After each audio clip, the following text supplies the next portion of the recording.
Hello friends, welcome to my channel Kavi dream vlog. இன்றைக்கி நம்ம ரொம்ப சாஃப்டாக சிம்பிளாக டேஸ்ட்டாக ஸ்பாஞ்ச் கேக் ரெசிபி பண்ண போகிறோம். அதை எப்படி பண்ணுறதுன்னு பார்க்கலாம் வாங்க. 2 முட்டை எடுத்துருக்கேங்க. உங்களுக்கு முட்டை சேர்க்க விருப்பம் இல்லைன்னா தயிர் சேர்த்துக்கலாம்.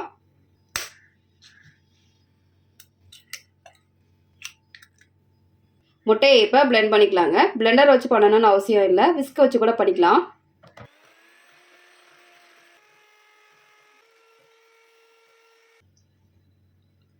அரை கப் சுகர்,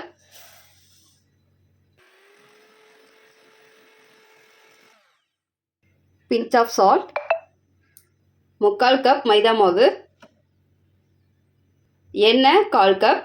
நீங்கள் ஆயில் பதிலாக பட்டர் கூட சேர்த்துக்கலாம். மைதா ஃப்ளார் ஆல்ரெடி நான் சலிச்சு தாங்க வச்சுருக்கேன், அதனால தான் நான் இதில் சலிக்கலை. பேக்கிங் பவுடர் அரை teaspoon, baking soda 1/4 teaspoon, vanilla essence அரை டீஸ்பூன். இப்போ இதை எல்லாத்தையும் நல்லா மிக்ஸ் பண்ணி விட்டுக்கலாம்.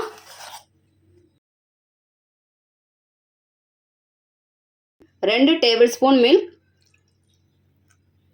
மிக்ஸ் பண்ணி விட்டுக்கலாம். கட்டிகள் இல்லாமல் மிக்ஸ் பண்ணிக்கலாங்க. நல்லா மிக்ஸ் பண்ணியாச்சு.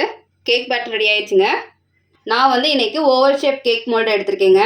உள்ள பட்டர் ஷீட் வச்சுருக்கேன். நம்ம ரெடி பண்ணி வச்சுருக்க கேக் பேட்டரை சேர்த்துக்கலாம். இந்த மாதிரி ஷேக் பண்ணிக்கலாம். அடிகனமான பாத்திரம் எடுத்துக்கோங்க. கேக் வேகிறதுக்கு 40லேருந்து 45 நிமிஷம் ஆகுங்க. க்ளோஸ் பண்ணிடலாம். இந்த மாதிரி ஒரு ஸ்டிக் எடுத்துருக்கேங்க. ஸ்டிக்கில் ஒட்டவே இல்லை. கேக் நல்லா வெந்துருச்சுங்க. இப்போ இதை ஆறுனதுக்கு அப்புறம் ஒரு பிளேட்டுக்கு மாற்றிக்கலாம்.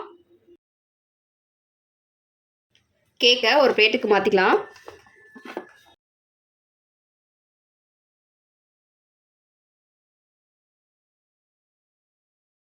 இப்போ இதை பீஸா கட் பண்ணிடலாம். பாருங்கள் எவ்வளோ சாஃப்டாக இருக்குன்னு.